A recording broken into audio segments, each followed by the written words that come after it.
Ноксинский лес – один из популярных мест отдыха казанцев. Это настоящий зеленый островок в южной части города, где можно насладиться природой и свежим воздухом. В этом году лесной массив участвовал во всероссийском голосовании за благоустройство общественных пространств. Он вошел в топ-3. За обновление Ноксинского леса отдали голоса более 11 тысяч жителей. Они видят здесь навесные мосты над оврагами, деревянные дорожки и много фонарей. Голосовали за этот лес. Наше любимое место, чтобы еще лучше было. Зелень было, дорожки можно, скамеечки можно, мусорные баки побольше было. Щебень, деревянные дорожки – это просто замечательно. Я, конечно, голосовала за преобразование Ноксинского леса. Хотелось бы, чтобы сохранилось и старое, и было привнесено что-то новое. Чтобы после всех этих манипуляций по обновлению все равно как бы осталось ощущение, что ты на природе в лесу, а не в городе, потому что же можно переусердствовать. Итоги всероссийского голосования показали. Казанцы желают видеть обновленный парк Петрова на Халтурина, также сквер у Северного вокзала. Больше всех голосов набрало большое Чайковое озеро на Чуйково. Сейчас здесь идет подготовка. Рабочие расчищают территорию. Уже в следующем году по проекту здесь появятся пирсы и кофейня, смотровые площадки, высадят деревья. Очень значимый объект, тем более, что рядом с ним недавно, в прошлом году, построен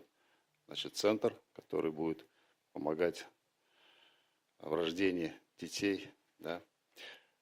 И есть большой запрос у жителей, как раз как место отдыха, место прогулок. Это будет тихая прогулочная зона, которая будет позволять любоваться природой, оставаться в центре города. В этом году в голосовании приняли участие более 420 тысяч татарстанцев. Это на 16% больше, чем в прошлом. Особую активность проявили казанцы, челнинцы и нижнекамцы. Как сообщили в Институте развития городов, не все объекты будут благоустроены в 2025 году. Все зависит от стоимости материалов и синхронизации ремонта сетей. Грустную новость скажу. Не все победители 2024 года будут благоустроены в 2025. Потому что наше голосование определяет приоритетные объекты благоустройства. Почему мы можем не приступить, например, на 2025 год благоустройство победителя?